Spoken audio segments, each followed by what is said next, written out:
Estamos ao vivo? Sim. Sejam todos muito bem-vindos. Esse é o Ludopédio em Casa. Eu sou Marco Lourenço, historiador e editor do Ludopédio, e divido aqui a meiuca, o meio de campo desse bate-papo, com meu amigo Sérgio Giglio, professor da Unicamp, idealizador do Ludopédio, que é o nosso professor Serginho, tá? E nesse episódio de hoje, o número, vocês já viram, está arriscado, mas por razões democráticas, tá? Ao mesmo tempo que também o nome dos convidados está sublinhado por motivos democráticos. Beleza, gente? Quem está com a gente hoje é Chico Sá e Luiz Simas. Sejam muito bem-vindos, meus amigos. É uma satisfação enorme tê-los aqui conosco. Como vocês estão? Fala aí, Chico. Bem, tranquilo, mas ainda meio desconfiado, trancado aqui, né? Tô mais fechado do que o Salgueiro quando vai jogar no Arruda contra o Santa Cruz. Ali, precisando de empate. Então, retranca total ainda. Mal boto a cabeça fora de casa, mas estamos bem, estamos seguindo. Estou jogando recuado também. Que bom estar aqui com vocês. Você também, né, Ciro? Estou jogando recuadíssimo. Estou num ferrolho que não está no gibi. Tem um ferrolho grande, mas tem que ser, né? Tem que ser. A gente... Eu fico aqui, eu moro na frente de uma praça, eu fico olhando aqui de vez em quando, rapaz. Agora mesmo, antes de sentar aqui, eu dei uma olhadinha. A coroada está ali jogando dominó, sueca, ronda. Eu fico impressionado, porque um passa a carta para o outro, grita na cara do outro. Meu Deus do céu. Mas eu estou recuado, eu tô recuado. Mas vamos levando. Estamos com saúde. Isso aqui é importante. Para segurar dois caras desses dentro de casa, tem que ser pandemia forte, né? Porra, pandemia, rapaz. Que coisa, né? Dois homens que gostam da rua, cara. Pô, imagina. A casa, para mim, é um descanso do bar, né? Você imagina isso. Aí é complicadíssimo. Enfim, mas tá bom. Vamos lá, isso vai passar. Bom, boa noite, Marco, Simas, Chico, uma honra tê-los aqui, né? A gente vai falar várias coisas na noite de hoje, vamos, né, jogar a nossa bolinha aqui toda terça. A gente tem pessoas especiais vindo aí conversar com a gente, e hoje é mais um desses dias. Então, vamos...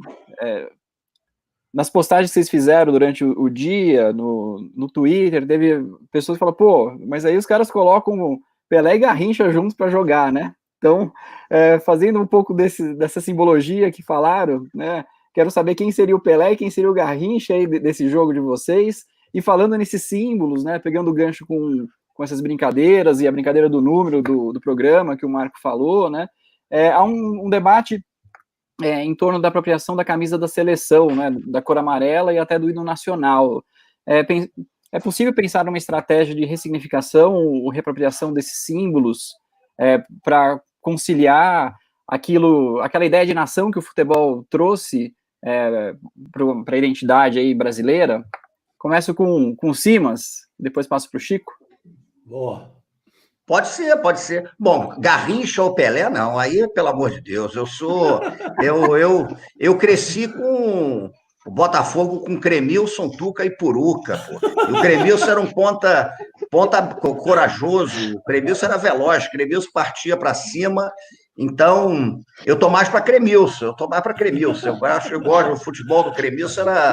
Cremilson foi injustiçado, porque ele pegou o Botafogo naquela fase do jejum, né?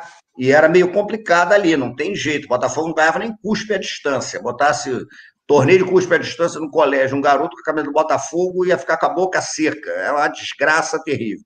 Mas eu sou o Cremilson nessa história. O Chico fica sendo aí o Garrincha e o Pelé junto, me deixa aqui como Cremilson. Não. Eu já me coloquei quando eu fiz uma chamada. Beijoca. Com o Beijoca, que é o. Eu sou no máximo. Eu gosto muito desses caras. O grosso que faz gol ali na. É uma velha escola brasileira do Fio Maravilha, o Dadá. Então, eu tô no Beijoca, tá bom demais. Eu escrevi livros sobre artilheiro que não faz gol, então eu tenho que ser assim mesmo. Do maior artilheiro do mundo, que é o Mauro Shampoo. O ódio a Mauro Shampoo, é isso aí. Agora eu vou dizer uma coisa. Essa questão da camisa da seleção brasileira, essa questão dos símbolos nacionais, Por enquanto, eu acho muito difícil a gente pensar numa estratégia de ressignificação, porque isso não é de uma hora para outra que acontece, né? E mais do que isso, quando a gente trabalha esse tipo de coisa, a gente não está trabalhando num processo que seja exatamente dado pela racionalidade. Então, você resolve simplesmente que vai ressignificar a camisa e a amarela é nossa e aquilo... Não é assim, né? Na verdade, o que acontece? Eu acho que já havia um desgaste envolvendo a seleção brasileira, no caso da camisa, envolvendo a seleção brasileira e o imaginário do torcedor de futebol, que não é de agora, né? Esse desgaste ele já é um desgaste que vem se apresentando há algum tempo, né? A Copa de 2014 deixou isso claro, então seria uma outra discussão que a gente poderia travar aqui, mas aquela comunidade de afetos, né? Aquela comunidade de sentidos que tinha no futebol e na seleção brasileira um elemento de referência para se pensar na construção de alguma ideia de identidade nacional, com todo o problema que tem essa questão de você buscar uma identidade fixa e tal, enfim, né? Mas isso foi se esvaindo, em certo sentido isso foi se esvaindo, né? Esse futebol que transforma o torcedor em cliente, né? Esse futebol que transforma o estádio numa espécie de shopping center, esse futebol, enfim, que vai se desligando dessa comunidade de afetos, isso gera um desgaste enorme. Quando você tem esse processo que vem junto de uma tomada desses símbolos da pátria por um projeto, né? Eu que já não sou muito fã de símbolo, eu falei outro dia que o símbolo da pátria para mim sempre foi a flauta do Pixinguinha, a sanfona do Gonzaga, né? O drible do Garrincha. Eu construo a minha relação de pertencimento com o Brasil a partir disso. Agora, quando você tem um processo que ainda é marcado, né, pelo fato de que a camisa amarela é apropriada para um projeto que é um projeto que flerta diretamente com o fascismo tupiniquim, fica muito difícil imaginar que a gente pode simplesmente chegar e dizer, não, olha aqui, eu quero usar a camisa porque é isso, porque é aquilo e tal. Eu, por exemplo, não estou em condições emocionais nem de ver a camisa amarela da seleção. Eu estava até com uma camisa da seleção, quase vim com ela, mas a azul, que é uma réplica da camisa de 58, né? Acho muito complicado, acho que vai ser um processo meio complicado a gente lutar por esses símbolos, e nem sei se nessa altura do campeonato essa é a luta fundamental, né? Nem sei se é a luta fundamental. De toda forma, eu estou com uma ojeriza em relação à seleção canarinha. Eu me imagino, para você ter uma ideia, eu me imagino até pagando uma aposta vestindo a camisa do Flamengo, mas não consigo me imaginar nessa altura do campeonato botando uma camisa da Nike da seleção brasileira. Tem uma questão ali mesmo de afeto a essa comunidade de sentidos, né, que está se esvaindo. É muito complicado esse tipo de coisa. Manda abraço aí, Chico. Bom, não, fecho com o Simas total, assim, isso vai exigir um longo processo, e tenho até dúvida se algum dia vamos retomar e vestir com algum gosto aquela camisa amarela. A azul, talvez uma réplica de 58 eu conseguisse, mas sendo nova também eu não consigo. Nem a preta lá de goleiro, do Dida, eu consigo, assim, não, qualquer coisa que junta a CBF com essa patriotada toda está muito difícil. Na última Copa eu usei aquelas camisas alternativas, né? Tinha uma... Aqui em São Paulo rolou muito uma do Sócrates, azul, mesmo assim não amarela, que tem um copo americano no lugar um copo de cerveja no lugar do símbolo da CBF. Então, dá para a gente brincar um pouco com a simbologia nacional e com o que a gente acredita que é um Brasil importante para valer. No meu caso, eu guardo muito a seleção como a seleção do Sócrates, de 82. Então, cada um busca ali no seu universo algo que te remete a uma certa brasilidade e vai-se embora. Acaba, dependendo da capacidade de encantar da seleção, a gente acaba indo no bonde ou não. Porque também se a seleção for ruim, não tem jeito, né, Simas? Essa discussão em 70, que era uma discussão mais pesada por conta da ditadura, tão pesada quanto hoje, quanto essa apropriação dos símbolos e da patriotada toda pelo bolsonarismo, Em 70, tinha a grande dúvida da esquerda toda de torcer ou não pela seleção. Mas com 10 minutos de jogo, a esquerdona correu toda porque o time era bom, aí foi, né? Mas se você tem agora, se você não tem a capacidade de encanto do time, junta-se com esses arredores malditos aí de bolsonarismo, etc., a seleção, na verdade, é que fica uma coisa difícil de você entrar e fazer alguma tabela emocional com ela, né? A própria seleção que está numa sinuca medonha. Sim. Não é só o torcedor, a seleção também foi colocada num canto de maldição. Então, a CBF vai enfrentar isso, a seleção vai enfrentar isso, a crônica esportiva mais pacheca vai enfrentar isso. Não é só uma dúvida ou uma maldição que pese em cima do torcedor comum. Essa praga também vai ficar muito nas costas da CBF e da seleção por inteiro. Sim, e tem uma coisa só para completar, porque a relação do torcedor com a seleção, ela em alguma medida é diferente da relação do torcedor com o clube. O clube está jogando mal para cacete, é um horror, mas você está lá torcendo, né? Tanto que existe em relação ao clube até uma curiosa. Uma vez eu tomei uma cerveja, um queridíssimo amigo falecido que sabia muito disso tudo, o Gilmar Mascarenhas, que era um camaradaço, né?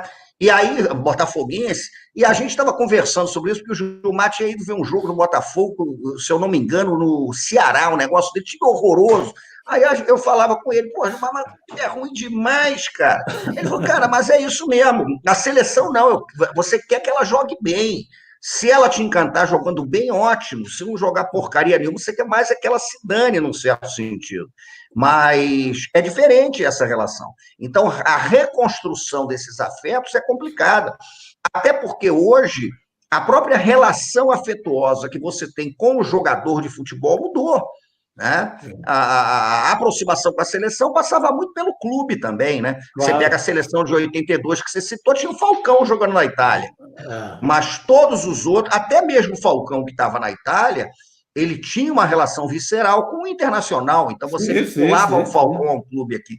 Hoje não, hoje você tem jogador aí que você não faz a menor ideia qual é a relação de pertencimento que tem com alguma torcida brasileira, nada, é muito complicado, concordo com o Gil. Vai ser ruim de reconstruir esse processo aí. E aí, aproveitando até, Simas, nesse ponto que tem a ver com outro assunto que eu tinha anotado aqui para conversar com vocês, ainda sobre simbologia nacional, mas não são artefatos ou elementos assim, mas pensando nos ídolos. Os ídolos também foram roubados de nós, podemos dizer assim, né? E não é novidade isso. Roubados em termos, né? Mas assim, desde das últimas eleições, lá com a Aécio, o Ronaldo já tinha se manifestado aquilo já tinha sido uma coisa bem desagradável de a gente acompanhar, mas mais recente, o Rivaldo, Ronaldinho Gaúcho e Rivaldo, todos eles debandaram, né? De maneira escancarada e até, talvez não surpreendente, ninguém aqui está tão surpreso assim, mas não deixa de ser decepcionante.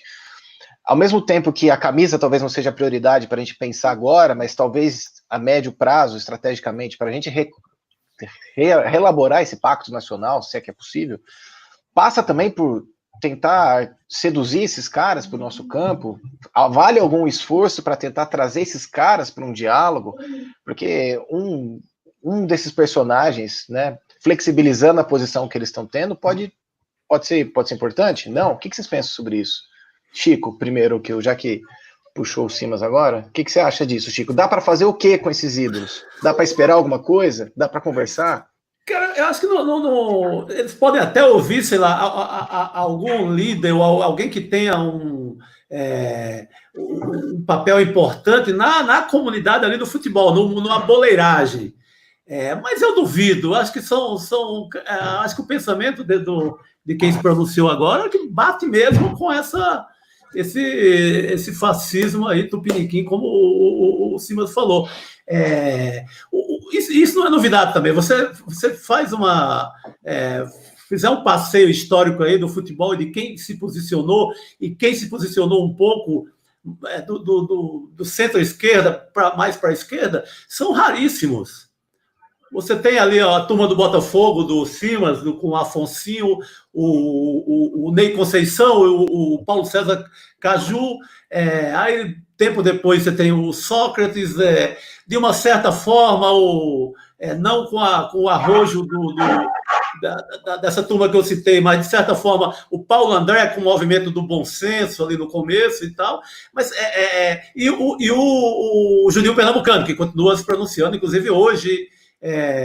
Tem uma matéria dele naquele jornal inglês, no Guardian, que ele está falando de como tem sido difícil o relacionamento dele com a própria família, porque muitos votaram no Bolsonaro, etc. Então, mas são raros os exemplos ao longo da história de jogador de futebol pensando política, se manifestando. Isso são tanto que esses caras que eu citei, eles são tão importantes por serem cavaleiros solitários ali nas suas épocas, que ganham uma importância muito grande afetiva para a gente que pensa mais um pouco à esquerda. Mas o cenário, acho que é o de sempre. O Bolsonaro, a adesão ao Bolsonaro, chamou um pouco a atenção, porque, na verdade, o que havia era um silêncio. Eles não estavam se manifestando nem para um lado nem para outro. E com o bolsonarismo, você viu Felipe Melo também se pronunciando, você viu a direção dos clubes se pronunciando.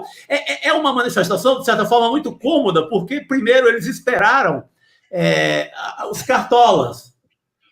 Era claramente sabido que a direção do Palmeiras era bolsonarista, que a CBF era bolsonarista, que as federações estaduais são bolsonaristas até hoje.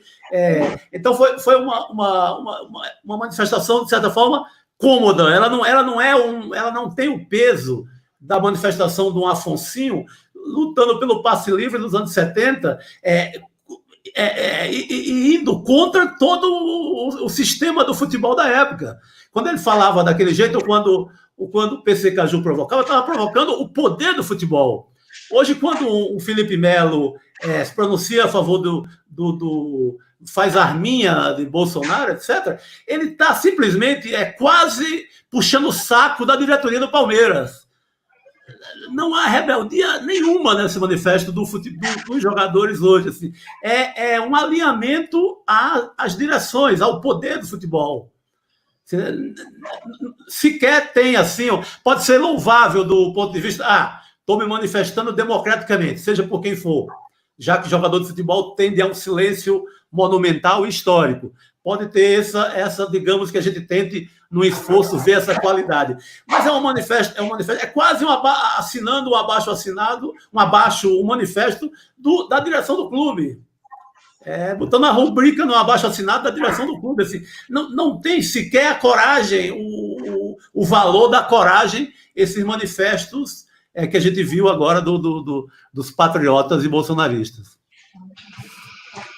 É isso, e tem outro detalhe que é o seguinte, eu acho que o próprio processo, por exemplo, de construção do futebol como um elemento no imaginário de uma certa identidade nacional brasileira, ele sempre vinculou, em alguma medida, muito o futebol ao poder, né?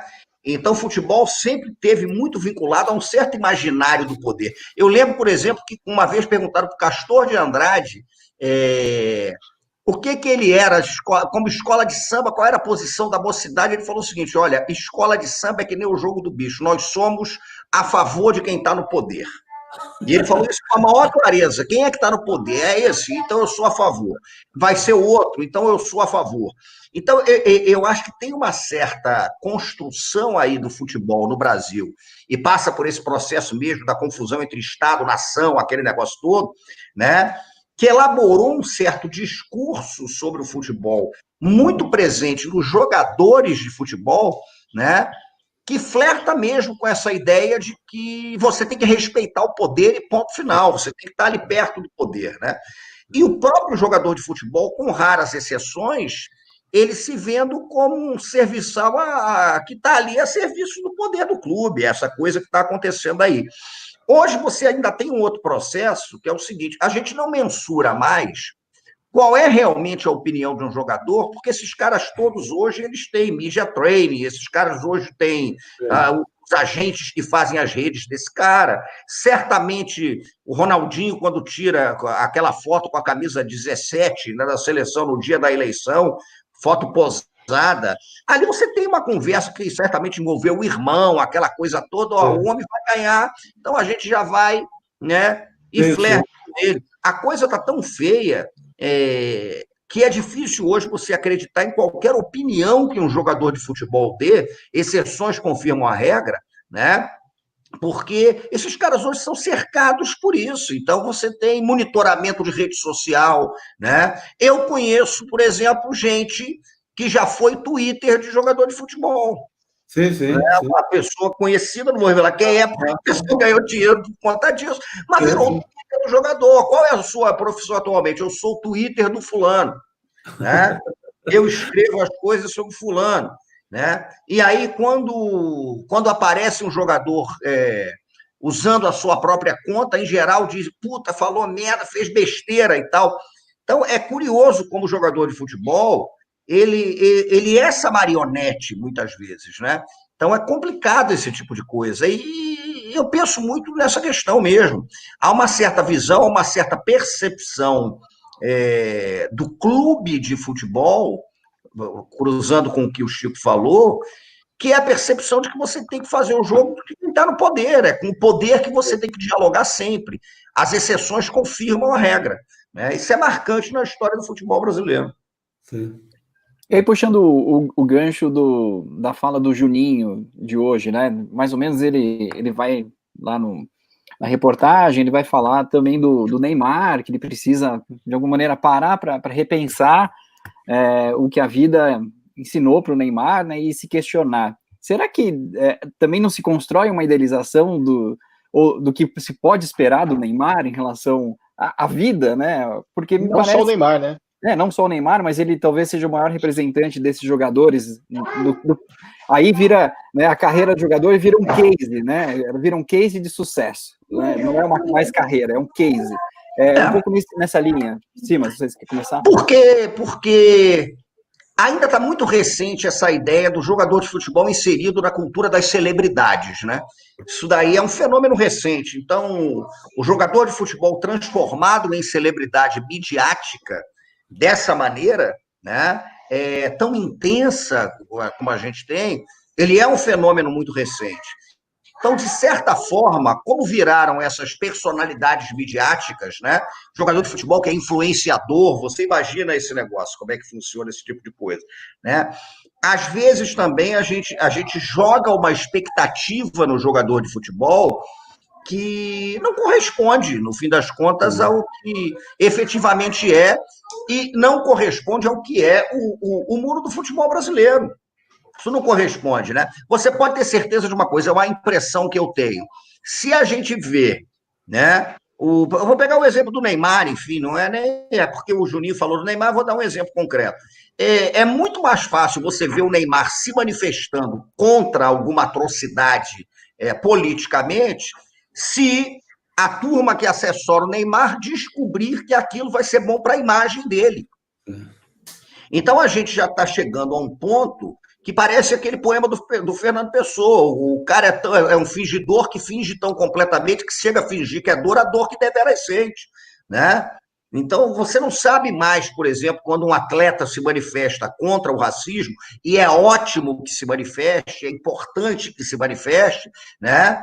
Mas a gente nem tem mais a medida se aquilo passa por uma análise, por exemplo, de mídia, né? Que vai medir a repercussão daquilo em rede social, né? Quantos likes aquilo vai dar, isso vai ser mensurado dessa maneira. Então, esse mundo das celebridades, essa coisa instantânea dos influencers, desse negócio todo, ele tomou, né, em certa medida, o futebol. Então, é muito complicado. Eu também acho que a gente fica cobrando certas coisas é difícil. Eu tenho medo de cobrar algumas coisas, o cara vai lá e faz, e aí depois você vai descobrir que ele faz porque a análise de gestão de carreira dele, que é uma expressão horrorosa que se usa muito, né? Não, porque na gestão de carreira chegou-se à conclusão que você tem que falar isso, isso, isso e aquilo, e não sei o que e tal, e é muito complicado. Eu acho que é um fenômeno que a gente tem que observar com muita atenção, né?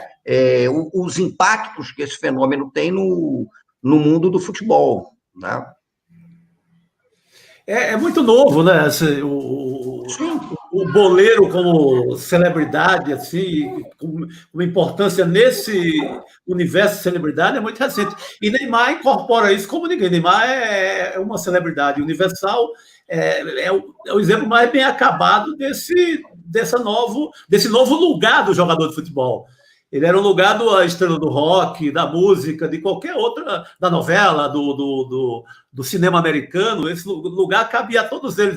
Mas o atleta, o jogador de futebol, não tinha alcançado esse universo da forma bem acabada que o Neymar alcançou, a ponto de, sei lá, qualquer pôster no Instagram do Neymar é pensado de quanto vou ganhar, quanto vou perder, aumenta meus seguidores na Austrália, diminui na Guiné-Bissau, é na planilha ali a máxima de quanto vai render em imagem e em dinheiro, assim, foge do nosso alcance ali como cronista de ludopédio a analisar Neymar mais detalhadamente. E não dá para esperar. Eu acho que dali não sai mesmo, não vai sair um manifesto político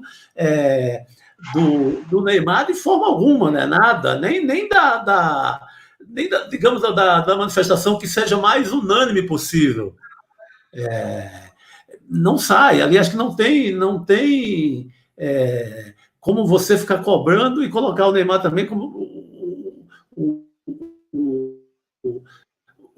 sei lá, o exemplo da alienação máxima. Ele é esse guri celebrizado que marca touca pra cacete na profissão, até no gerenciamento dele. Ele tem até essa coisa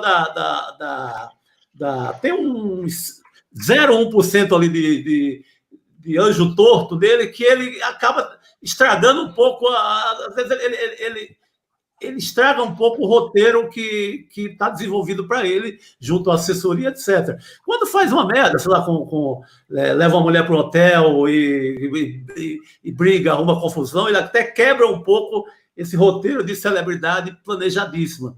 Até quebra um pouco nesse aspecto. Mas como discurso político, cara, nunca. Ele é o cara que foi perguntado pelo repórter do JT sobre a questão racial, o preconceito no Brasil, e ele falou que não ia se manifestar porque não era negro. Então, isso diz muito, né? Não dá para...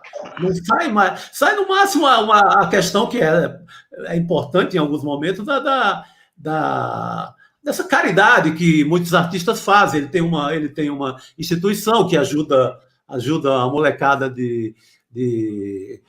lá em Santos, a molecada que precisa, carente mesmo. Isso ainda digamos, é o ponto mais positivo que ele consegue alcançar, no sentido de... E aí não está inserido, digamos, em política, em pensar política. É uma ajuda ali solidária, de caridade, tenha essa ajuda. E hoje, só para completar, você pega, por exemplo, o primeiro garoto propaganda de futebol no Brasil é o Leônidas, né? Quando assina com a fábrica de chocolate para fazer o Diamante Negro. Né? Hoje, se bobear, por exemplo, considerando-se que o chocolate engorda, um cacete A4, você não ia fechar um contrato desse. Ou o Gerson, por exemplo, que sem empresário fechou o contrato para fazer o anúncio dos cigarros Vila Rica. Não só era um jogador de futebol fazendo anúncio de cigarro, como ele falava no final, porque eu gosto de levar vantagem em tudo, certo? Quer dizer, um desastre completo, um desastre completo e absoluto. Mas um estudo, isso é interessante, porque é um estudo sobre essa questão do jogador de futebol no Brasil como personagem midiático, que começasse lá no Leônidas e chegasse ao Neymar. O Mário Filho cita um jogador, que eu não estou lembrando o nome exato, mas no Negro do Futebol Brasileiro, que dá uma entrevista E ele fala na entrevista o seguinte: não, eu sei como é que ele está se sentindo, porque no tempo em que eu era negro, quer dizer, pior do que o Neymar. No tempo em que eu era negro, porque começou a fazer sucesso, concluiu que já não era mais negro. Não, no tempo que eu era negro, isso era um problema. Você imagina isso? Né? Invariavelmente, eu não tenho como puxar esse assunto porque a gente está falando aqui de mobilização política de atleta. A gente sabe que os atletas, historicamente, assim como a classe trabalhadora brasileira é pouco engajada, no caso dos atletas, está ainda submetido a uma outra estrutura e ainda é atravessado por uma estrutura racial, né, por uma estrutura racista. Por outro lado, a gente está vendo pequenos, mas significativos esforços, principalmente fora do Brasil, de alguns atletas dando um pouco mais a cara a tapa. Ainda é muito longe do que a gente precisa, né? A gente sabe que as atitudes têm que ser um pouco mais radicais, é sair de campo, é se recusar a jogar, é impedir que esse tipo de coisa aconteça, mas isso está acontecendo aos poucos, dentro de um determinado recorte. Isso está muito ligado a uma questão que eu queria trazer para vocês, que era uma das questões centrais que eu queria discutir com vocês dois, nessa mistura de futebol e cultura, que me lembrei de uma frase famosa do professor Luxemburgo, daquele que ele fala que tal coisa, isso pertence ao futebol. Vocês se lembram dessa frase, certamente, né? E muito do que ele diz que pertence ao futebol, a gente discute hoje que não pode pertencer ao futebol. Né? Que não pode, não cabe mais em como a gente vive hoje e como a gente consegue entender o mundo hoje. Né? Acho que está entrou um som aí. Entrou um som aí, gente. Eu acho. Deixa eu ver se é meu, peraí. Era seu, senhor. Não, tudo bem, não tem problema, daqui a pouquinho volta. Mas estou dando essa volta para chegar numa discussão que a gente está discutindo, de fato, questões importantes que eram culturalmente aceitas nas arquibancadas, como alguns xingamentos, inclusive xingamentos racistas, homofóbicos. A gente está no momento de colocar isso em discussão. Né? Eu queria ouvir de vocês como que vocês enxergam esse tipo de mobilização, de que se essa mobilização para desconstruir essas narrativas preconceituosas está sendo feita de maneira eficiente, porque a gente tem que lidar também com torcida organizada, as suas tradições, as suas relações internas. Como que vocês veem esse momento que a gente tem hoje, de muito esforço de diversos atores, de desconstruir esses elementos que, segundo o professor Luxemburgo, pertencem ao futebol? O que você acha disso, Chico? Cara, esse é o samba enredo da hora, né? Da grande discussão. Mas ela não é só do futebol, né? Talvez o futebol seja o último reduto em que a discussão toda do politicamente correto, todas as discussões mais modernas, finalmente chegaram ao futebol. Porque eu creio que o futebol ele consegue, assim, ao longo da história, o poder do futebol. Aí, pegando federações como a Crônica Esportiva, o empresário ganhador de dinheiro do futebol, todo o universo do futebol no geral, esse poder do futebol, ele consegue ser, no Brasil, ele consegue ser mais reacionário, mais atrasado do que a política convencional. Você pegar em qualquer estado do Nordeste, sei lá, pegar a Federação de Futebol de Pernambuco ou do Ceará, eles conseguem ser piores do que o cenário da política local. Seja agora, seja no coronelismo mais brabo, mais antigo. O futebol ele tem essa péssima mania o poder do futebol no Brasil de ter sido, ao longo da história, pior do que o cenário político. Pegar a gente consegue talvez hoje a gente tenha pela primeira vez na vida um presidente da República que consegue ser pior do que o presidente da CBF, mas normalmente o presidente da CBF era uma figura mais atrasada do que o resto do poder digamos, da política das instituições, da política institucional e etc. Então, acho que esse debate todo, desde gritar viado quando o goleiro está com a bola e vai repor a jogada, a essa ideia que no campo pode tudo, acho que chegou só agora. Isso é coisa de muito pouco tempo no futebol. Por conta dessa nossa ideia, a gente blindava. E eu mesmo me pegava em alguns momentos blindando o estádio de qualquer loucura da sociedade brasileira, de preconceito, de tudo. Quantas vezes eu me peguei como cronista de mesa redonda de futebol, fazendo ali uma defesa da incorreção. Coisa que eu mudei bastante o pensamento, e eu acho que não, o futebol não pode ficar... aquela arena lá, aquele lugar não pode ficar separado do resto do país, do resto da cidade, do resto do município, do resto das instituições, de nada. Eu acho que o mesmo debate que não pode ser preconceituoso com gay numa calçada de Copacabana também não pode ser nessa nova arena aí do Maracanã, nem no Rumeirão, em Juazeiro do Norte, nem no Arruda, nem na Ilha do Retiro. Eu acho que essa discussão é em bloco e chegou muito tardiamente no futebol, mas ainda dá tempo da gente fazer esse jogo. Eu pegando carona no que o Chico falou, existiu sempre um certo discurso no imaginário do futebol brasileiro de que o torcedor, por exemplo, ele ia para o estádio para extravasar, né?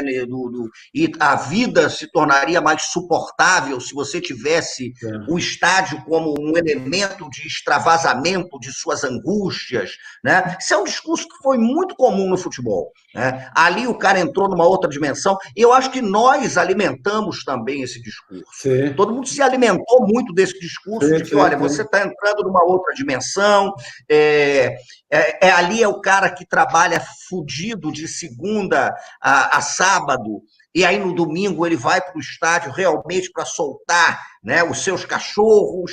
Então você tem ali um processo de performance, que é aquele processo que você bota tudo para fora. Então esse discurso, que de certa maneira foi um discurso muito comum, foi um discurso que encobriu muita coisa. Vou dar um exemplo concreto. Eu, por exemplo, terminei um livro, está em fase aí de revisão, sobre o Maracanã. A gente tem uma tendência de falar muito do velho Maracanã, né, com saudades do velho Maracanã e tal, mas havia muitos problemas ali, né? Eu cansei de ir a jogo no Maracanã que a mulher que levantasse, por exemplo, na arquibancada, o coro de piranha era o coro que vinha forte. E a torcida inteira começava, piranha, piranha. Era isso. Era o coro de viado, era um negócio que era um absurdo. Era uma coisa, por exemplo, que o Mazzaropi, quando era goleiro do Vasco, a torcida que começava com o Rua, Mazzaropi, eu vou comer, com aquela coisa toda. Né? Então, esse discurso do estádio como ambiente em que tudo é permitido, né? Ele foi um discurso que, de certa maneira, colocou o futebol nesse território em que tudo era possível. Então, o torcedor falava atrocidades, como eu já falei, como muita gente já falou. Né?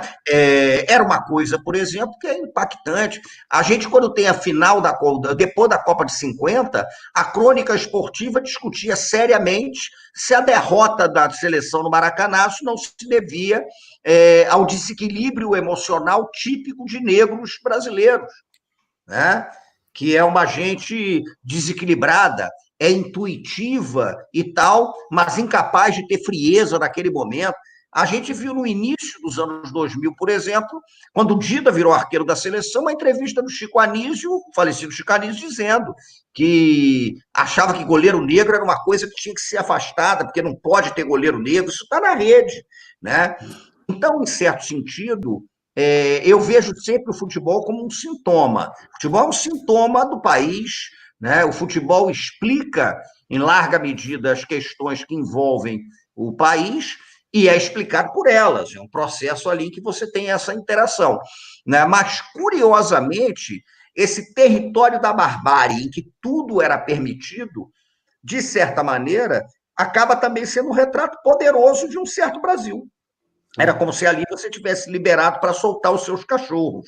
Então, hoje a gente está revendo esse tipo de coisa, ainda bem, né? E é um ponto positivo do ato de torcer. Então, tem coisas que nós perdemos, tem coisas que a gente ganha. Hoje, você não concebe mais certo tipo de comportamento dentro de um estádio ou ligado ao futebol, não tem mais como. Mas nós naturalizamos muito isso. Nós naturalizamos muito em cima do discurso de que você estava entrando num território mágico, num território fabuloso, num território fantástico, onde o teu comportamento cotidiano, né, ele poderia perfeitamente bem ser esgarçado numa outra dimensão, porque ali tudo seria válido. Perfeito. Antes de passar a bola para o Serginho, eu queria só dar os recadinhos aqui. A gente está chegando no final do primeiro tempo.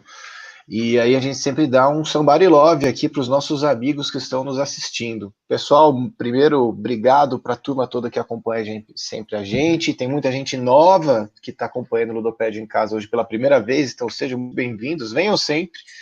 É difícil fazer uma dupla pesadíssima como essa, mas a gente vai se desdobrar. Mas obrigado por todos os comentários. Já vou pensar aqui umas perguntinhas de vocês. Agradecer todo mundo que ajudou isso a acontecer, que está aqui, nossa equipe do Ludopédio, tá o Marcel aqui também fazendo todo o nosso inventário dessa live, também trabalhando arduamente. Tá aqui, ó, apareceu o Raul, apareceu o Antunes, também a nossa equipe também está aqui com a gente. Estou aqui para também pedir, quem veio aqui agora, se inscreva, dá essa força para a gente, deixa o like, qualquer coisa, estamos aceitando, porque é quarentena, solidariedade é tudo, meus amigos. Outra coisa importante é que semana que vem já tem Ludopédio em Casa confirmado, com Wagner Camargo, historiador, também membro, também participa bastante do Ludopédio, também é colunista da casa, e o Bernardo Gonçalves, que tem uma história muito bacana. Ele é um atleta transmasculino, ele participou do primeiro time de atletas transmasculinos, os Meninos Bom de Bola. Esse time está meio inativo, vai e não volta, mas é para trocar uma experiência importante sobre futebol, homofobia e transfobia, tá? É uma ideia que a gente está querendo fazer há muito tempo e dessa vez deu certo, né, de trazer essa pauta na semana que vem. Vou fazer também só 2 outros agradecimentos antes de passar a bola para o Serginho. Um deles é, inclusive, Simas, quem me deu o livro do Mauro Shampoo foi o meu cunhado, Thiago. Ele não deve estar assistindo agora, mas um abraço para o Thiago. E quem está vendo aqui pediu para te mandar um beijo, Chico Sá, é a minha mãe. Tá? Então, Opa! Fez questão de falar isso, a dona Silvia te adora, tá bom? Outro beijo para ela. Tá bom? Feito o somebody love, pessoal, passa a bola pro Serginho. Vai lá, Serginho. Obrigado, Lourenço. Ninguém mandou nada para mim, né? Muito bom. Tudo bem. Brincadeiras à parte, mas queria seguir nessa linha aí que foi falado do futebol e política, né? Criou-se também dentro desse recurso discursivo que essas coisas, elas são coisas diferentes, que elas não se misturam. E aí vou puxar uma fala para mostrar que as coisas já estavam aí, a gente vai deixando, não é nada disso. Tem uma matéria feita pelo Breiler, o jornalista do El País, lá com o Chico Sá. O Breiler já também participou aqui do Ludopédio em Casa. Em 2017, ele faz aí uma reportagem junto com o Alexandre Calil, então prefeito de Belo Horizonte e ex-presidente do Atlético Mineiro, e ele vai dizer, né, que basicamente futebol não é coisa para pobre, né? Ele diz o seguinte: no mundo inteiro, futebol não é coisa para pobre, doa a quem doer, ingresso é caro em todo lugar, torcida dividida e entrada a preço de banana estragada só existem no Brasil. O Atlético coloca ingresso a R$20 e não lota o estádio. Futebol não é público, não é forma de ajuda social. O que vocês, se encontrassem com o Calil, responderiam, né, diante de uma fala que não é uma fala isolada, né? Quiséramos nós que fosse uma fala isolada, mas se a gente pensar nessa estrutura do futebol, olhando para os presidentes dos mais variados clubes, eu imagino que eles fecham com essa ideia, né? E aí ela destoa um pouco daquela ideia do pensar o futebol e a cultura como algo também imbricado aí nessa produção dos significados, dos símbolos. O que vocês pensam sobre isso a partir dessa fala aí? Desgraça. Quem vai? Simas? essa fala é curioso esse negócio, porque uns diriam que ele cometeu sincericídio, né?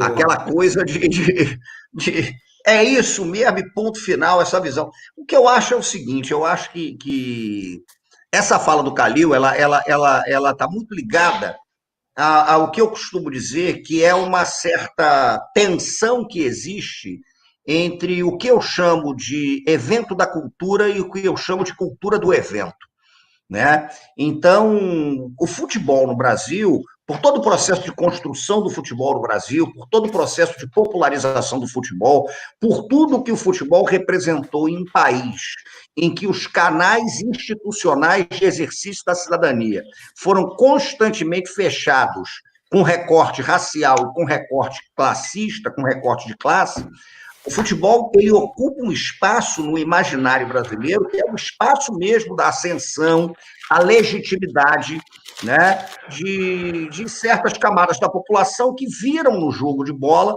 como viram na música popular, por exemplo, a chance de se inserir, né, no país de uma maneira diferente. Então, o futebol tem esse peso simbólico muito grande de representar, no fim das contas, essa ideia, né? Então, tem aquele imaginário do rei da Suécia cumprimentando o Pelé, né? Que é descendente de gente que foi escravizada, e cumprimentando o Garrincha, que é neto de um índio Funiô, que saiu da aldeia com 25 anos. Tem esse processo todo.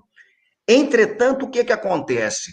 Esse grande evento da cultura, que era um jogo de futebol, né, orgânico na paixão do brasileiro, da maneira como isso se manifestou, né, e aí é um processo em que a gente não pode dizer o que veio antes, o ovo ou a galinha, não é essa a questão, ao mesmo tempo em que o Estado tentava, evidentemente, né, utilizar o futebol para a construção de um certo discurso identitário, o futebol vinha realmente sendo tomado por um processo de popularização que era muito interessante, mas isso tudo foi sendo muito tragado pela ideia da cultura do evento, em que tudo acaba sendo mensurado, sobretudo a partir dos anos 90, isso vira uma tendência muito grande, com a onda neoliberal, por exemplo, na América Latina, consenso de Washington, aquela coisa toda que a gente sabe.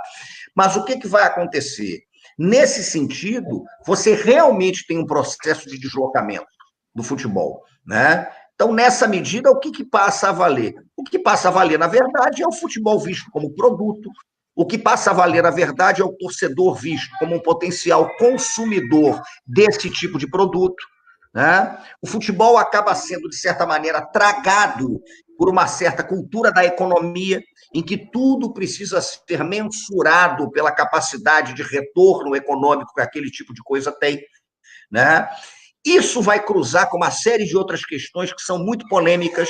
O futebol se transforma numa grande lavanderia com a expansão do crime organizado, que é uma coisa que a gente sabe que vai acontecer, né?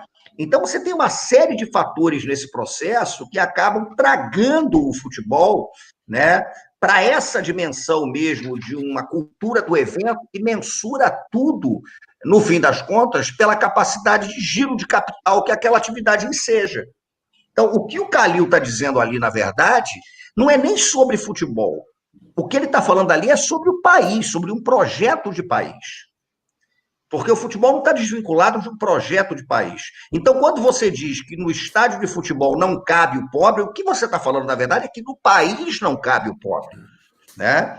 Então, quando ele fala, por exemplo, que o futebol é para quem tem um certo poder aquisitivo, o que ele está dizendo é que o exercício da política nesse país é para quem tem um certo poder aquisitivo.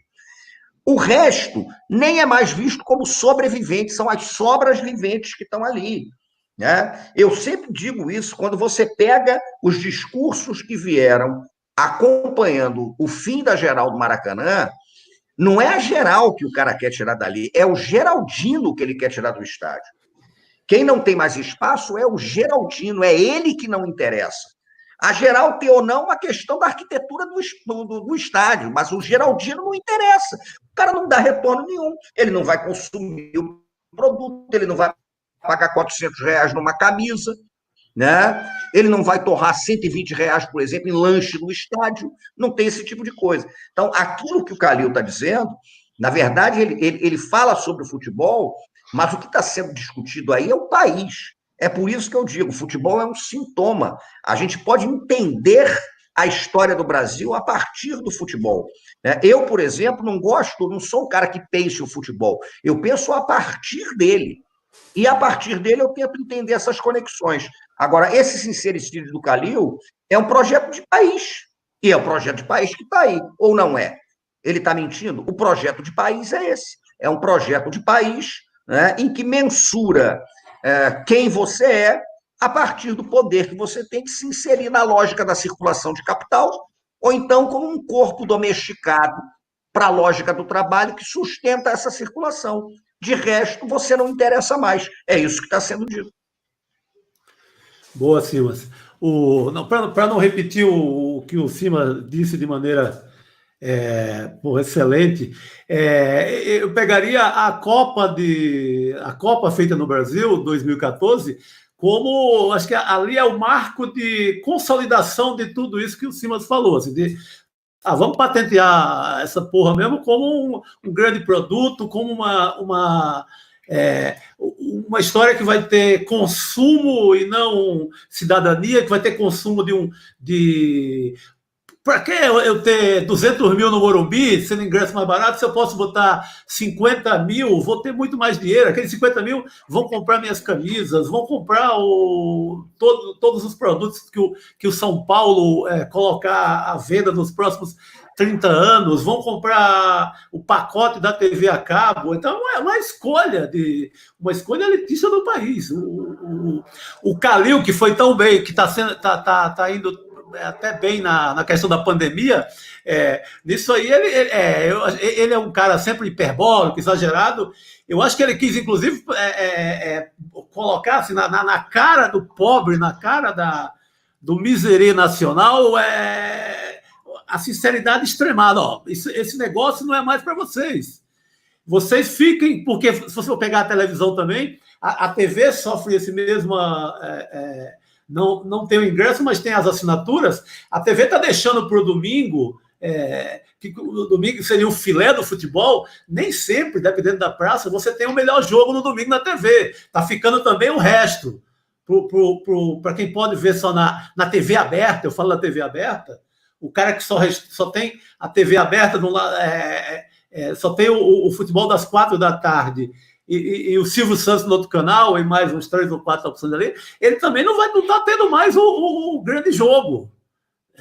Então, é um processo que começa em tirar o que se denominava de geral e acaba lá na ponta no que vende a TV, o que vendem os pacotes de TV. É muito cruel, é retirar mesmo retirar da ideia de ver futebol em campo a pobreza, a massa. Você pega a torcida corintiana, para dar exemplo disso, deve acontecer também no Flamengo, porque eu acompanho mais e vou mais no estádio aqui em São Paulo. Você pega a torcida corintiana, ela muda inteiramente de perfil.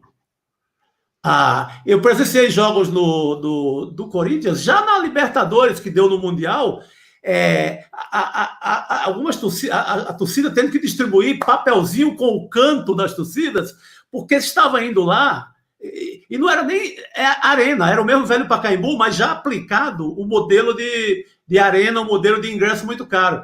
Então você tinha um novo corintiano indo para o estádio, um corintiano com mais dinheiro, que ele não sabia, ele não estava inserido no ritual da torcida popular do Corinthians. Ele não sabia a hora de tal cântico, ele não sabia os bordões, ele não sabia os mantras da torcida corintiana. Então, ele recebia esse novo torcedor, o consumidor, como gostam de chamar agora esses cartolas, eles recebiam como fosse um roteiro da partida com as letras dos cantos, porque era outro torcedor. Isso que segue, esse modelo segue no Itaquerão, porque a figura que tem direito à arquibancada é o sócio-torcedor, é o cara que pode tirar do orçamento dele todo mês X de grana para manter o time, como modelo de negócios pode ser extraordinário, mas como modelo de sociedade, como modelo de política pública, de país, isso é péssimo, é de terceira categoria. Pode funcionar no projeto que o Khalil, de forma exagerada, acabou sendo bastante pedagógico. Ele tem inteira razão nesse sentido. E assim, hoje é muito difícil reverter isso, porque você tem toda a cadeia do futebol entregue a esse modelo. Você tem a venda dos jogadores. Você vende o jogador com 12 anos.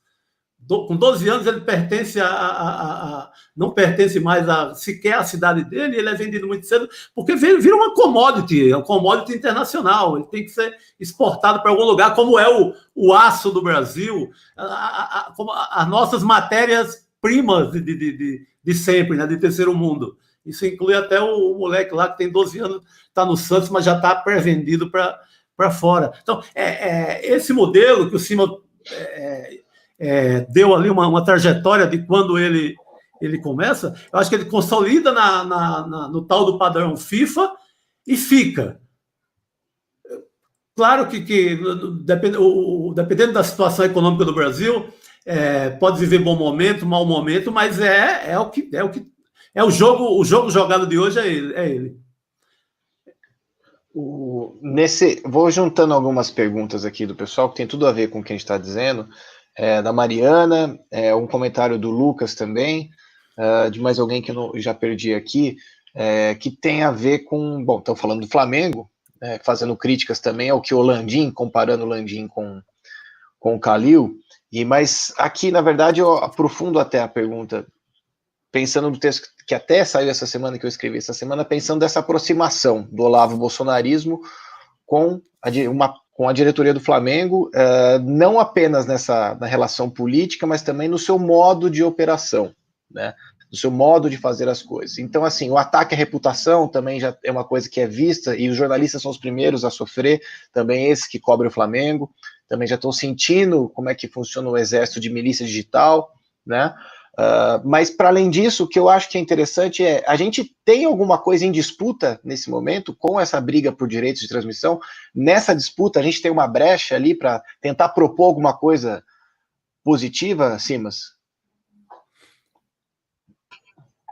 Olha, eu tendo, né, a não ser tão pessimista em relação à ideia de que esse jogo acabou, não.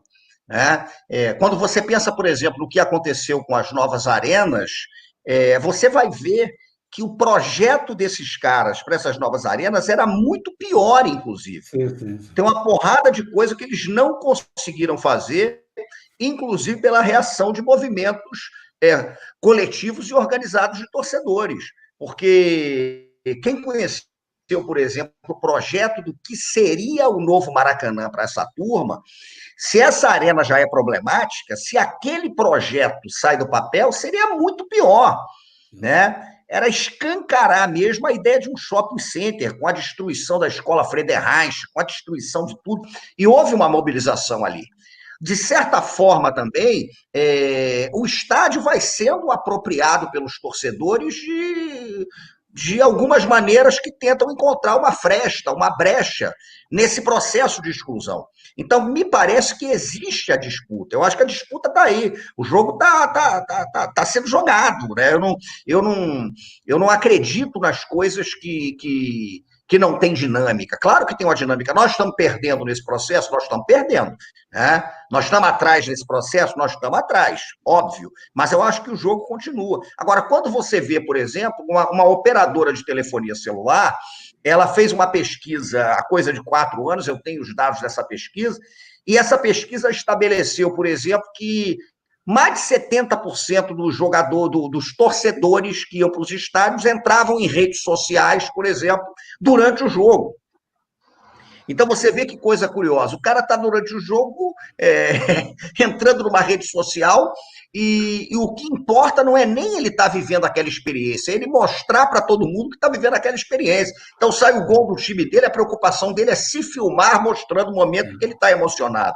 Então todas essas coisas, elas são muito recentes, elas são dinâmicas muito recentes. Mas o que eu posso dizer aqui, né, é que eu acho que hoje eu vejo uma preocupação no torcedor de futebol, na torcedora de futebol, né, de disputar o jogo. O jogo está sendo disputado. Né? Nós estamos aqui exatamente por causa disso. A prova de que tem jogo para ser jogado é o trabalho que vocês fazem no Ludopédio. A prova de que tem jogo para ser jogado é que tem muita gente estudando futebol, né? Eu acho que nunca o futebol foi tão estudado e num nível tão alto, por exemplo, em termos de academia, né? Por homens, por mulheres, está todo mundo discutindo futebol, está falando futebol, está levantando a bola, a gente está aqui debatendo com muita gente. Então, me parece que o torcedor está ativo nesse processo. Existe uma certa consciência de muita gente de que o jogo está sendo disputado. Né? E vou mais longe. A disputa que envolve o futebol, de novo vou insistir nisso, ela é uma disputa que envolve o modelo de país que a gente quer. Porque nesse país, se o futebol deixar de ser um esporte marcadamente popular, é porque o país abdicou completamente de qualquer desejo de sociedade mais justa, mais igualitária. O futebol tem essa ligação íntima com o Brasil. Eu acho que tem brecha. Eu acho que os estádios podem ser praticados de uma outra maneira. Eu acho que a pressão dá certo, né? A organização dá certo. Eu vejo uma consciência no torcedor. O torcedor é o baluarte dessa resistência, né? É ele que está ali. Nós estamos sendo atacados, jogando recuados, mas o torcedor está ali. Então, eu acredito sim, eu acredito que tem jogo ainda, tem dinâmica ainda, e a gente está debatendo por causa disso. O futebol no Brasil é um esporte popular, ele se transforma num esporte popular. A luta por um futebol popular no Brasil é a luta por um país mais justo, mais igualitário, não tenho dúvida. Boa. Não, fico feliz com a esperança do Simas. Eu acabei, acho que a partir de agora eu pego um pouco dela, porque esperança, quando vem com alguma consistência, é fácil de disseminar, né? E, não, o futebol ele é tão grande assim, o que ele envolve, a comoção dele é tão grande que você tem todo esse esquema implantado de negócio, mas ele não suplanta, ele não vai suplantar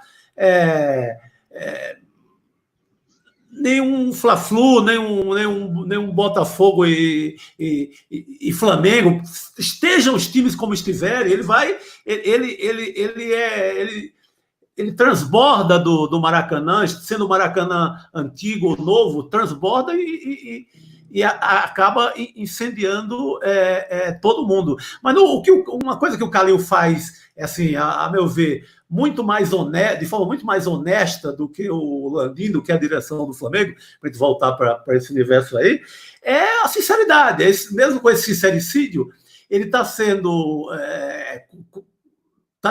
ali porta-voz da realidade do futebol que ele pensa nesse momento, que os colegas dele dos principais clubes pensam nesse momento, não um pensamento que na época era só do Galo, era de toda da maioria das direções de cartola do Brasil. E o Landim me parece que está firmando uma imagem do certo espertalhão que pega carona nesse fascismo aí do Bolsonaro, que vai lá em Brasília, que ajuda ali na implantação de uma medida provisória, que quebra contrato pelo meio, assim, é uma coisa casuística da política mais velha do universo. E você pega um clube jogando a bola que está jogando, um time que se quer moderno, um time que se quer... você vê o torcedor do Flamengo, o orgulho dele está querendo brincar com o Real Madrid, com o Liverpool, ele não quer mais nem brincadeira por aqui, não quer mais nem brincar no subúrbio do Rio de Janeiro. Então, tem todo esse sonho esse fetiche de modernidade do futebol mundial, e ao mesmo tempo o cara vai para Brasília num conchavo de política de coronéis mais antiga do mundo e faz um acordo que vem uma medida provisória que quebra contratos no meio da coisa. Se ele acreditasse nesse modelo de Flá TV, etc., que pode dar certo para qualquer outro clube, espera acabar, deixa acabar os contratos e implanta de forma para valer. Diz, não quero mais novo contrato e agora eu vou implantar a TV mais moderna do mundo para cobrir futebol, não quero mais conversa com Globo, nem com emissora B, nem C, etc.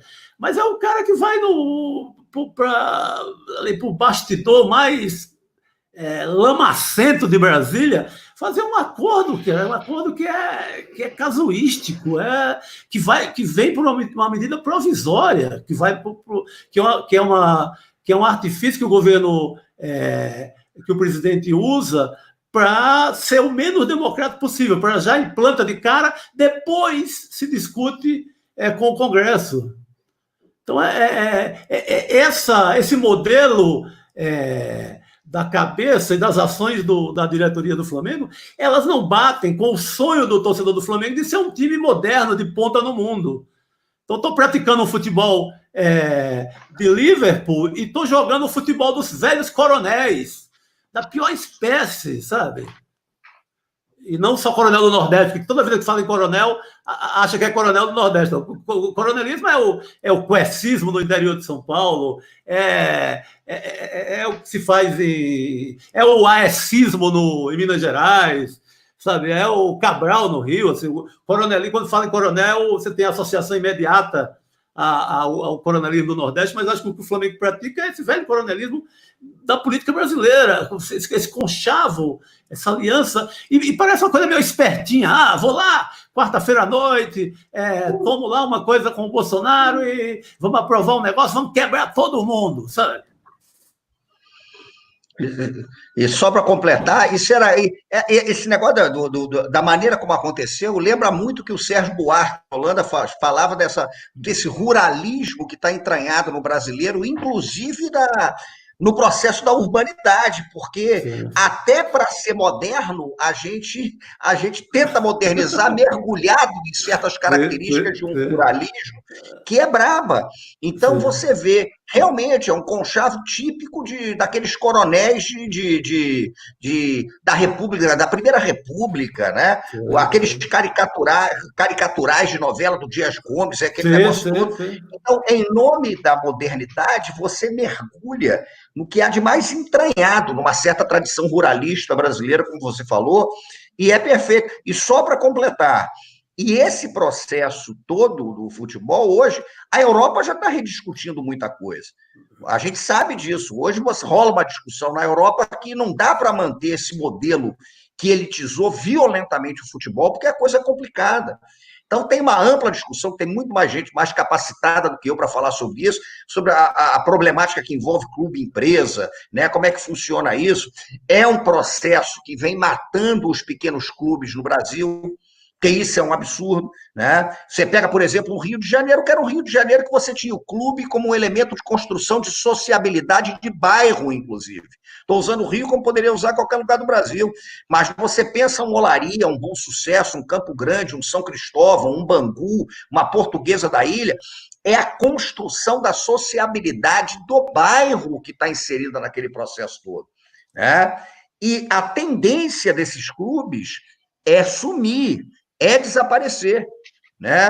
Ou vão virar realmente esses clubes aí de empresário malandro que quer botar garoto com 12 anos de idade na Turquia, na Índia, não sei onde, né? Ou vão desaparecer. Então é disso que a gente tem que falar, é disso que a gente precisa discutir. Apareceram várias perguntas aqui, mas eu vou tentar inverter um pouco o jogo para um outro lado, né?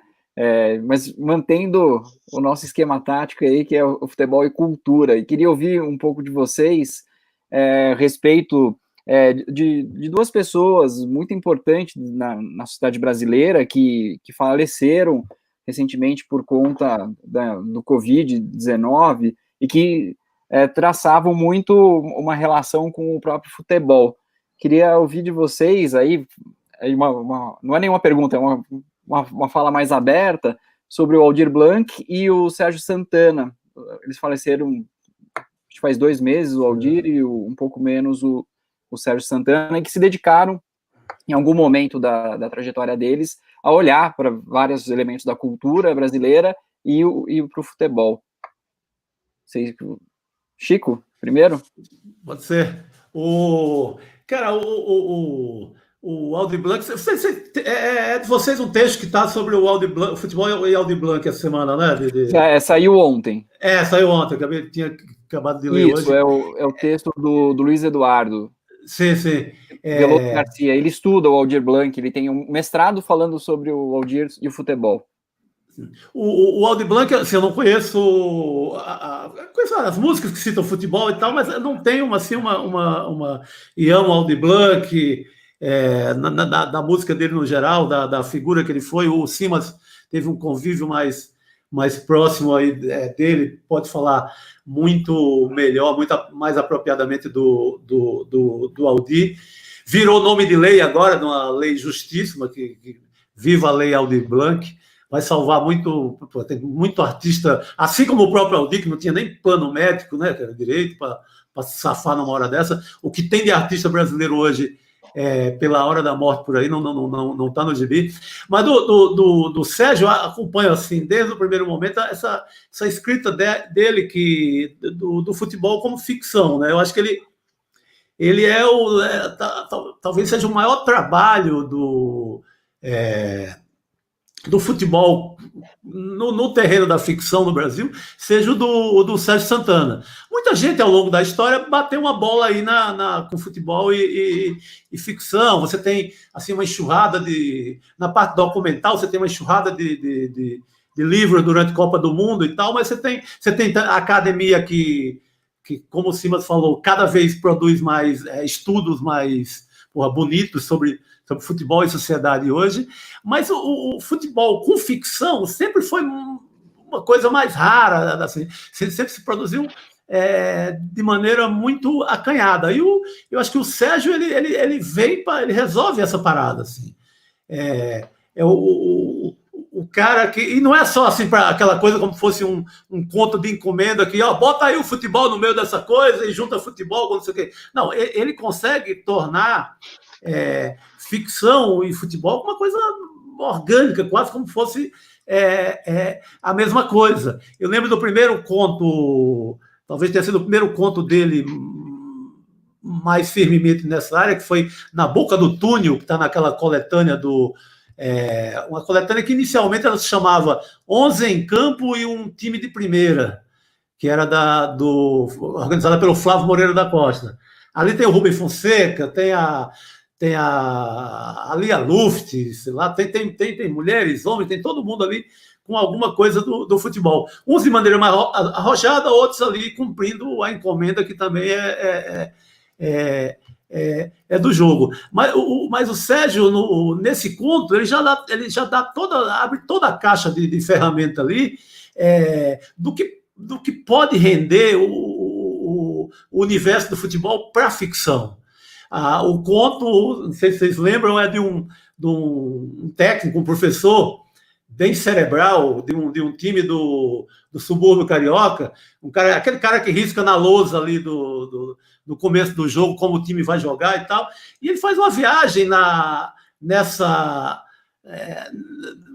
sobre até que ponto os jogadores vão compreender aquele esquema tático e tal. Então, a partir daquilo, ele cria uma ficção genial. Nesse mesmo livro, você tem o Rubem Fonseca com outro conto genial, que é o do Cuspe do Gerson, de um jogador de subúrbio também, do subúrbio carioca, que invejava não apenas o futebol do Gerson, mas naquele momento que ele dava uma cuspidinha de lado ali e saía para o jogo e etc. Mas o Sérgio, nesse conto e no resto que ele escreveu depois, no Páginas, que é uma novelinha chamada Páginas Sem Glória, uma novela de acho que uns 6 anos atrás também, que o personagem também é um jogador de futebol, o Zé Augusto, um cara que era paulista e pertencia um pouco jogava ali no time da elite carioca da época, frequentava o Jockey Club e e é descoberto numa pelada de praia.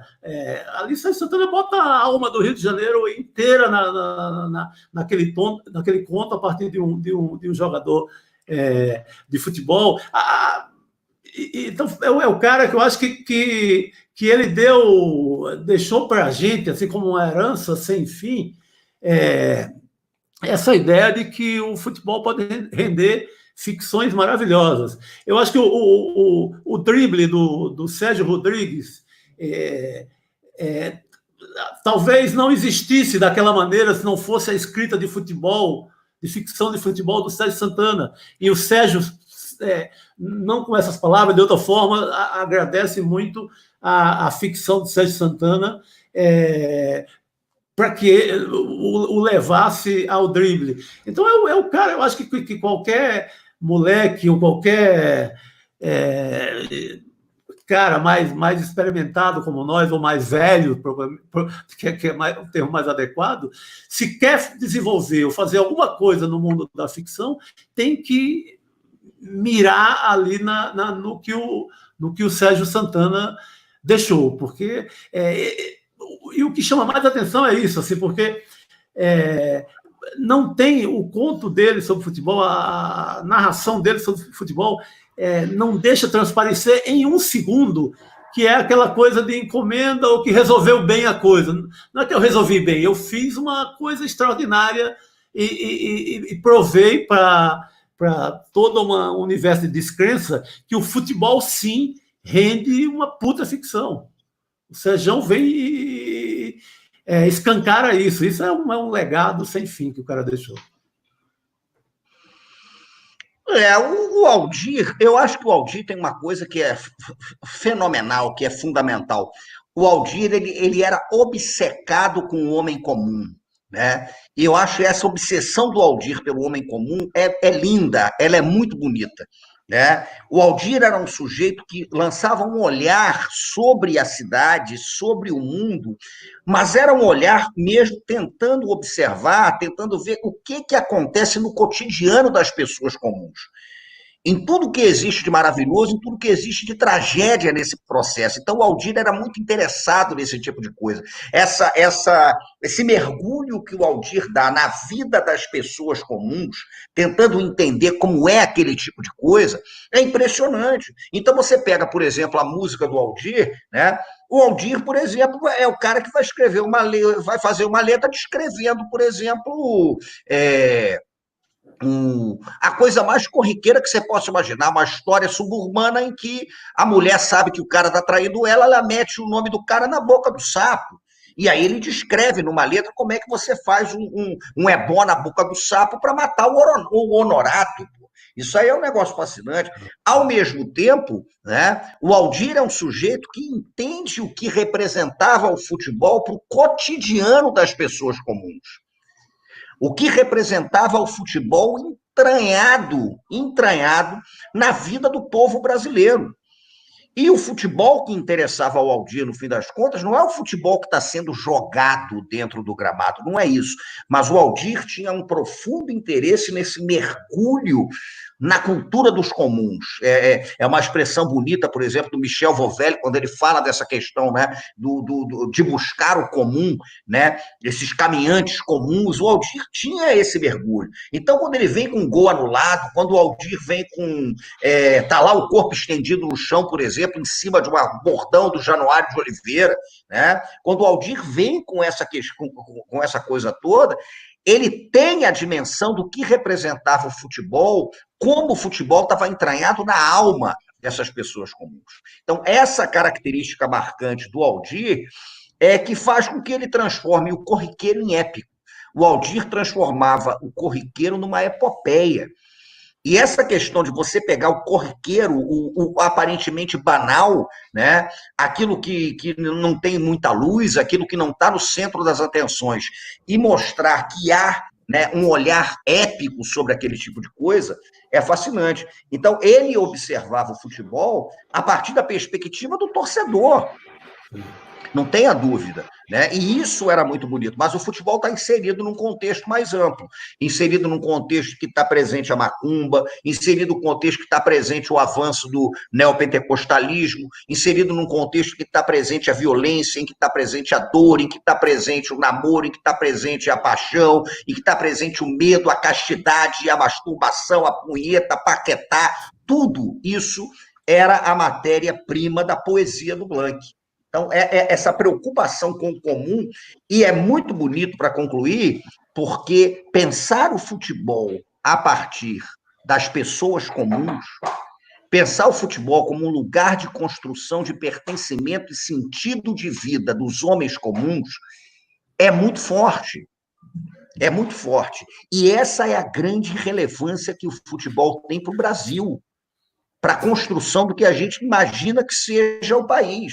O futebol está entranhado nessa alma, está entranhado nesses hábitos do homem comum. E o Aldir, a meu ver, na música popular, né, ele canta isso de uma forma deslumbrante. Então, se você tem um Wilson Batista, por exemplo, que está preocupado com...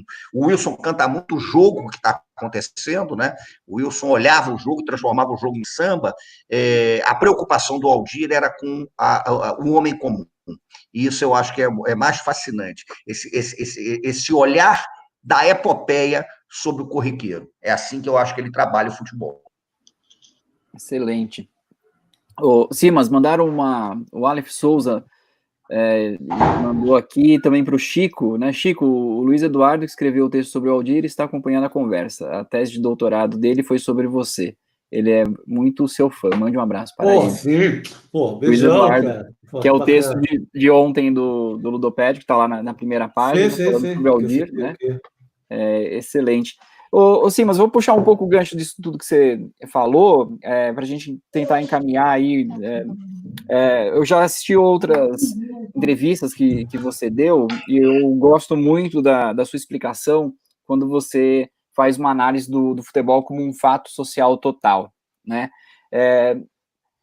Como a gente vai ter uma audiência aqui bastante ampla, né, se você falar, o futebol é um fato social total, talvez assuste, né? Falar, mas o que isso quer dizer, né? Então, eu te pergunto e depois peço para o Chico pegar a deixa lá, no melhor estilo beijoca, para empurrar para o gol, só para completar essa ideia. Mas começa com tu. O futebol é um fato social total, como o samba é um fato social total, né?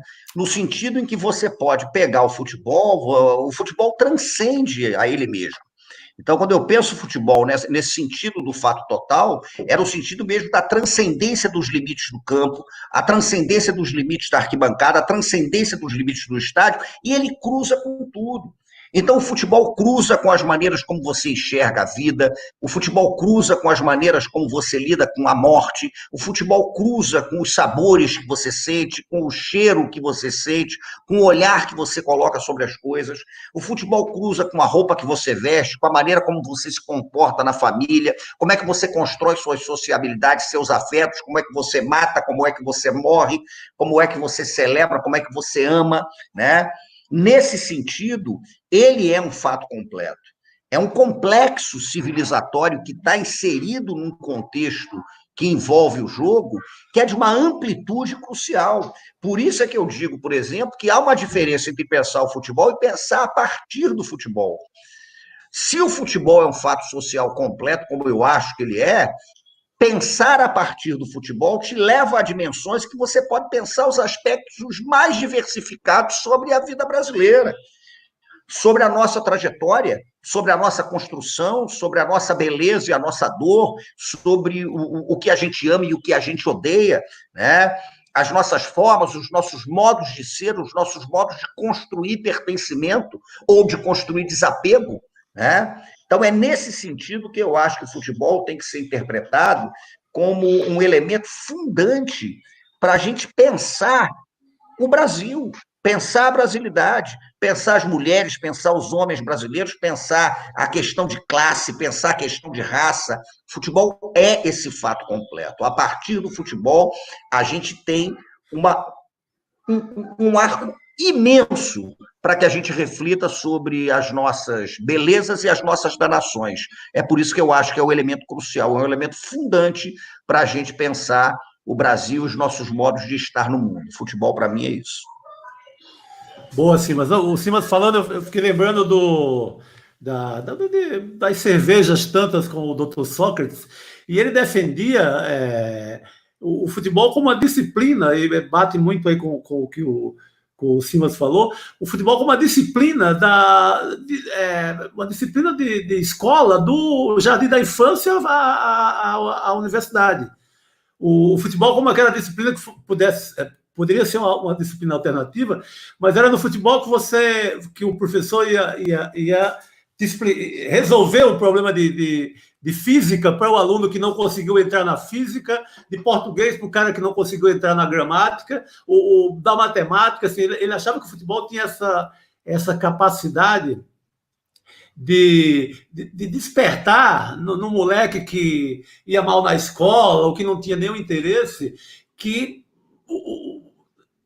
esse moleque seria despertado através do Flamengo, do Corinthians, do Botafogo, do Sport Recife, do Bahia, do Icasa de Juazeiro. Esse moleque ele passaria a ser despertado se o futebol fosse usado como esse reforço às outras disciplinas na escola.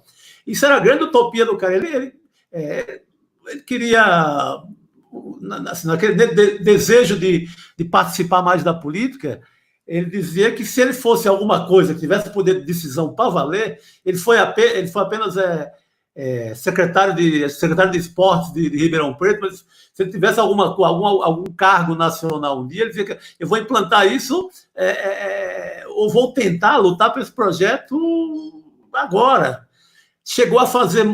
Ainda chegou a fazer muito essa fala em escolas do Brasil inteiro. Teve um projeto da Petrobras que envolvia a ESPN Brasil no tempo do Trajano.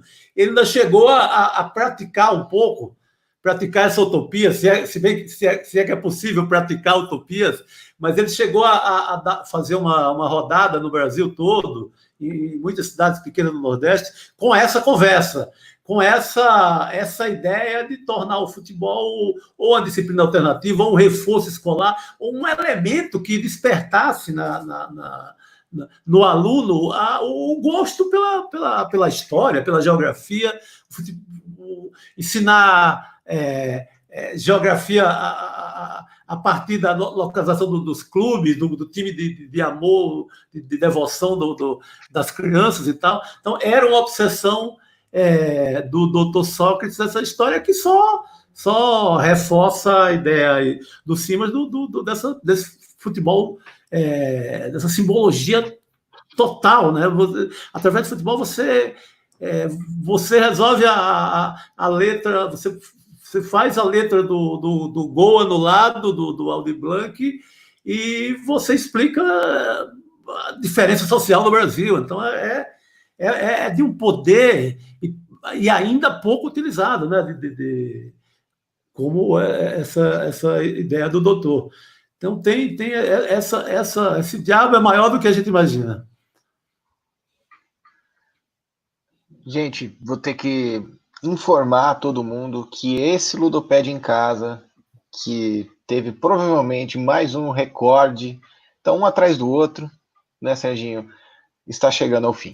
A gente prometeu que a gente cumpriria os 90 minutos e parece que funcionou. Vamos ver se a gente consegue chegar nos acréscimos, mas eu queria, primeiro de tudo, agradecer demais todo mundo que também sempre nos acompanha, mas também o pessoal que está chegando aqui hoje, conhecendo o nosso programa, conhecendo o conteúdo do Ludopédio. Sejam bem-vindos, o Ludopédio é livre para todo mundo participar, a arquibancada do Ludopédio é como ela deve ser, é livre para todo mundo se expressar da maneira que lhe convém. Reforçando aqui, pessoal, quem chegou até aqui, deixa o like, se inscreve. Para a semana que vem a gente está de volta com Wagner Camargo e Bernardo Gonçalves para discutir futebol e homofobia, futebol e intolerâncias, né, gênero e sexualidade também. Serginho, missão cumprida, meu amigo? Missão cumprida, né? Foi, né? Eu fiquei pensando nos nomes de jogadores, né? E para fazer aí uma saudação ao Simas, né? Tinha um jogador, na primeira Copa que eu assisto, que foi em 86, eu lembro um pouco ela de flash, eu sou de 78, né, então lá de 7 para 8 anos, a idade que tem meu filho hoje, eu venho da Copa e de repente tem um cara lá que faz um golaço, quem é esse cara? Não sei, o Josimar, né, que jogou no Botafogo. Eu me senti o Josimar, né, só tinha craque de repente, né, eu achei que o Simas ia dizer que era não o Cremilson, mas o Perivaldo, eu gostava muito do Perivaldo. O Perivaldo é Peri da Pituba. Cara, esse é o histórico. Então, eu quero agradecer muito a disponibilidade dos dois, foram muito atenciosos com a gente durante todo o período, né, da convocação até o dia do jogo. Obrigado, Simas, obrigado, Chico Sá. Fica o convite aí para o pessoal acompanhar semana que vem, mais um debate. Deixo a palavra agora com vocês. Só pedindo que vocês deixem uma dica, né? A minha dica é o Mauro Shampoo, né? Está faltando um autógrafo, em breve nós vamos aí se encontrar, e junto com o Chico também para ir lá na Rua do Ouvidor, né, Chico? Que vocês sempre se encontram, a gente volta lá para... Foi lá que eu conheci o Simas, lá no núcleo no Universo Folha Seca. Não só para não dizer que só fala de livraria, que é metido e tal, também toca do Baiacu, né? Toca do Baiacu, entra no merchandising aqui, que é o vizinho. Toca do Baiacu e Folha Seca, um do lado do outro. Exatamente. Então eu peço a dica de vocês, do que vocês quiserem aí para deixar para o pessoal nesse finzinho. Posso dar para fechar? Pode, por favor, Simas. Bom, primeiro agradecer o convite, né? Um prazer bater esse papo com vocês. Só chamar que a gente está aí, né? O que eu ia dar uma dica para vocês importante para o pessoal do Rio de Janeiro chamar atenção realmente para o papel que desempenha aqui no Rio a Folha Seca, né? Uma livraria fundamental, uma livraria pequena, uma livraria de rua, então que luta para estar viva há 20 anos na cidade, e é uma livraria que trabalha muito com um recorte ligado ao futebol, com um recorte ligado à música brasileira, né? Então, se a gente puder prestigiar a Folha Seca, é absolutamente fundamental, é crucial que a gente faça esse tipo de coisa. Rodrigo Ferrari, que é o dono da Folha, né? Um cara que batalha muito, vocês podem procurar aí em Facebook, podem procurar no Instagram, para dar aquela força para a Folha Seca, e que tem tudo que vocês podem imaginar publicado sobre futebol e tal, tem na Folha, é uma referência. Para quem não é do Rio, vindo ao Rio de Janeiro, conheçam a Folha Seca, Rua do Ouvidor 37, tomando uma cervejinha na Toca do Baiacu, como o Chico falou, do nosso amigo Marquinhos, que também está lutando aí para passar por essa onda braba que a gente está enfrentando. E agradecer a vocês o convite, estamos aí, é só chamar, o papo foi ótimo. Valeu, minha gente, muito obrigado, e obrigado a quem comentou, a quem está falando tudo isso. Muito obrigado, valeu. Boa. Obrigado, Simas, bacana bater essa bola contigo aí. Espero que o Beijoca tenha deixado ali pelo menos uma bola na trave e tal. Obrigado, Marco, Sérgio. A minha dica, como eu tinha falado do Sérgio Santana, então aqui está um elenco de você tem até o Horácio Quiroga, você tem o Galeano, o Loyola Brandão, você tem uma galera, além dos citados Zé Rubem Fonseca e o Sérgio Santana. Então, valeu demais, obrigado. E o Folha Seca, aquele livro de futebol que você acha que não vai encontrar em lugar nenhum, entra na Folha Seca, que o bicho está lá, acompanhado do papo do Rodrigo, porque você não sai só com o livro, você aprende coisas e toma uma ao lado. Eu agradeço muito aos poucos anos que eu morei no Rio de Janeiro, mas foi a parte do Rio que me salvou do outro Rio de Janeiro, por exemplo, me salvou do leblonismo, sabe, de alguma forma, para aproveitar os últimos acidentes do Leblon. Na Folha Seca, naquele reduto ali, no meu encontro com os amigos, com Álvaro Marechal, que é também amigo comum com o Simas, no papo ali com o Rodrigo, com a turma do Ouvidor, cara, foi uma grande iluminação na minha passagem carioca. Obrigado mesmo. Valeu. Obrigado, gente. A gente fica por aqui. Semana que vem, às 21 horas, tem Ludopédia em Casa. Eu e o de peruca aqui, o Serginho, o nosso professor Serginho. Boa noite, pessoal.